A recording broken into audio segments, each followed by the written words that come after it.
Welcome back. It's the Kovacs Report, and it is Wednesday, which means it's time for the next 2 or 3 days of reviews. We're going to kick off with Wolverine number 13 by Saladin Ahmed and Martín Cóccolo. Great cover here, great cover. Now, I am going to go through it page by page. There will be spoilers, of course, so please read the book beforehand if you don't want it spoiled. Like the video if you can, and hit subscribe if you're new. I'd really, really appreciate it. Now, let's get into it. So, this title for me has been pretty poor for me so far. Now, if you've been loving it, that's absolutely great. And I'm trying to give it an extra chance every time there's a new arc. And each time I just feel a little bit more let down. The previous arc with Mastermind kind of fell flat on its face. Didn't really do much. It's supposed to position Wolverine in a place where he's been hurt more than he's ever been hurt before. But that didn't really transpire from what I read. It didn't really feel like it affected him that much. But it's supposed to have done.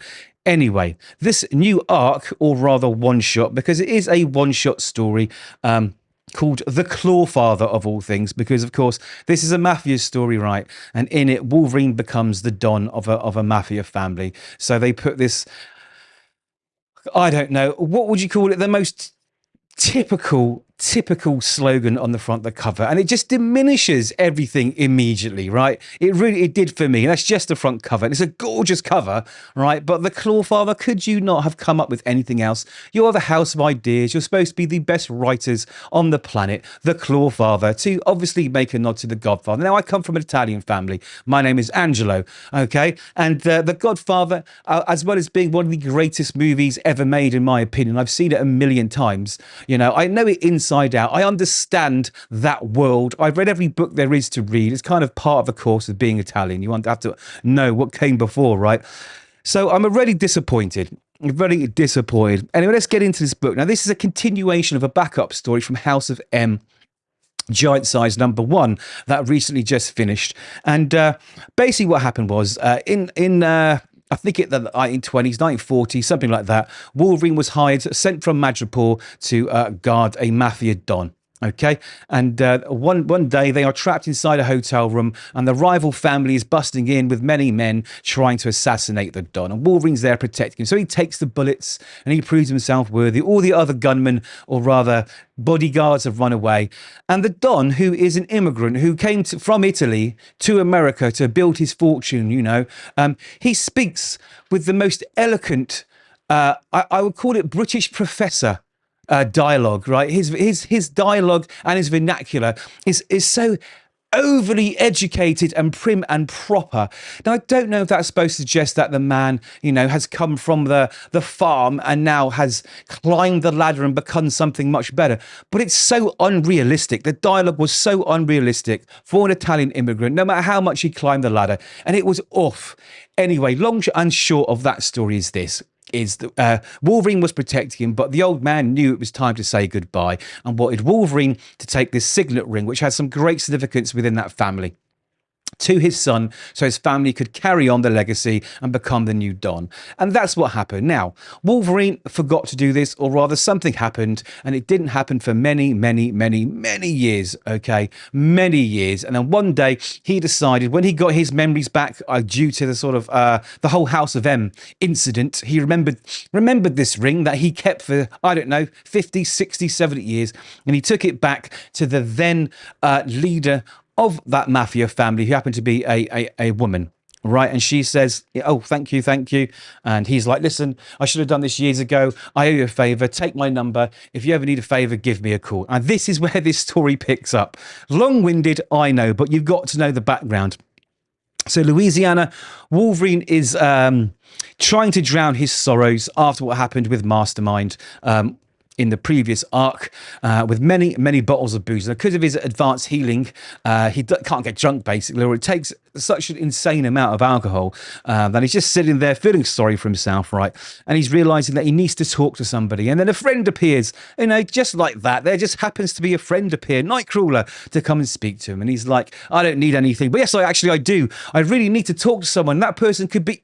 And just before, you know, he spills his guts and tries to take a load off off, the phone rings. He goes, that ring. And it's like, bzz, bzz, that ring. Oh my God, it's that ring, you know, as in it's like the most important thing ever. And it's just so jarring. Why not like, well, who's this? Hello.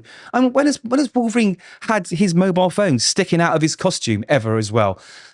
Anyway, we're gonna ignore that thing. So he answers, says, yeah, I'm on my way right now. And we get this little flashback from 100 years ago or whatever for the original gangster that he used to work for, right? Anyway, he turns up to Chicago and he busts through the doors, right? Remember, he's coming as a friend, right, to return an object. So he goes full costume, of course.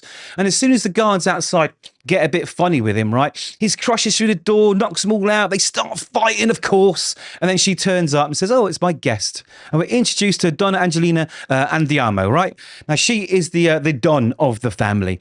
And he says, oh, it's been a few years, Mr. Logan. You know, care to join me for a glass of wine? And they have this little chit-chat. She has a dilemma. Now, this Irish family, the mafia, they're sort of natural enemies, the ones that were trying to kill her great-great-great-grandfather many years ago. They've come to a point where it's time for a truce, right? So she says, I need your help because if I go in there, right, I'm going to get killed, but I can only go alone. I can't go with anyone else. It just has to be just me. Now, you would say, yes, but that happened in The Godfather, right? When Michael went to see the police and the police commissioner or whoever it was and everything after his father was shot, he went alone, but that was different. The power balance was shifted. This is meeting mutual ground. Okay, we're going to do peace. You don't say the peace accord will be signed on my property with all my men and just you. So already the premise is ridiculous. And it gets worse. She says, listen, what I'm going to do, right, because I think I can trust you, is I'm going to temporarily make you the Don of the family. And you can go sign the peace treaty. And then when you come back, right, you can resign and give it back to me. That's not how this works. That is not how this works. First of all, he's not family.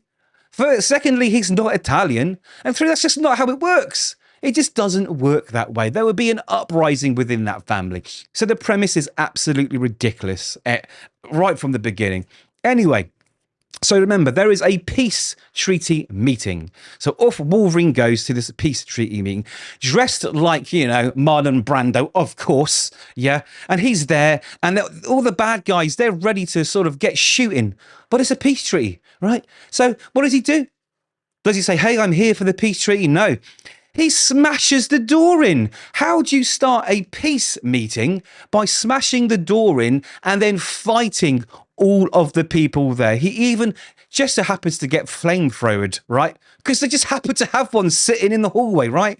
Why? Why? Why not? I'm here for the meeting. We've arranged this already. Your boss knows I'm coming. Can you let me in? Check if I've got any weapons. No, no, no, no. There has to be some ridiculous fight scene, just like we did earlier when Wolverine turned up to see, you know, his friend. It's ridiculous. Anyway, honestly, I don't know what's going on. So he gets burnt to a crisp. And of course, just like before, the Don turns up and says, hey, you know, stop. Thanks for not killing them and treating them gently. I'm Linus Flanagan. I believe I have an appointment. And he has this document there for a peace treaty. I mean, I doubt in the mafia, really, they have, like, you know, signed, sealed documents documenting that these two illegal organizations are now at peace. That's not how it works. I really don't understand it at all. Anyway, they blood oath in to sign it. They have a little whiskey. And then old Wolvie, he goes and meets her back at the Trattoria in Chicago and says, there you go, right? And just so we're clear, you can lose my number now. I consider that favour paid. You're worried we're going to pull you back in, which is pulling a quote from The Godfather, not The Godfather. He goes, yes, it is The Godfather. Just when I think I'm out, they pull me back in, right? It's a famous quote. Anyway, he says, don't believe everything you see in the movies, Mr. Logan. No, whatever your debt was to Angelo, that was her great-great-grandfather, the original Don. It's been more than paid. But for the record, you're a friend of the family now. Maybe we'll be able to help you someday. Then off he walks. But he says, you know, I'm different from other folks. Sometimes I have to walk in between because they have to now explain why on earth Wolverine would do this. He is not honor bound by this. He's not duty bound by this. He has two criminal families, right, that he's helped broker peace. Maybe that was his intention, but why on earth would he do it? I just don't understand. But they have to explain here that his path isn't easy. It's full of traps and damn narrows, right? But it's just wide enough for me to, a guy like me, to walk through the middle type of thing. So it's ridiculous. The art is lovely and really, really nice, right? But I just don't get it. I can't understand where this story came from and why it's even here. It makes absolute no sense whatsoever. Right? They try to pick some mafia symbiology, you know, where you burn the saint, you know, over the candle and everything else. But honestly, you've watched one episode of The Sopranos and written this. That's what's happened. It absolutely blows my mind how these books are getting published. But here we are. Here we are. Wolverine is still an absolute pale shade of what it used to be, and this character is yet again being wasted into a fill-in character for Kamala Khan to come and take over the X-Men. That's how I feel about it. Anyway, those are my thoughts. I do get passionate about this sometimes. I'm very, very sorry if you love the book or you like the you know, what was going on. Again, it's just my opinion. It doesn't make your opinion wrong. We just have different tastes. Now, if you disagree, that's fine. Let me know in the comments why you think it's good, and we'll have a chat. You know, it's friendly. Okay, but anyway, those are my thoughts. Do let me know yours, and hopefully we'll see you in the next video after you've liked the video and of course after you subscribe. So take care now, guys. We'll see you soon.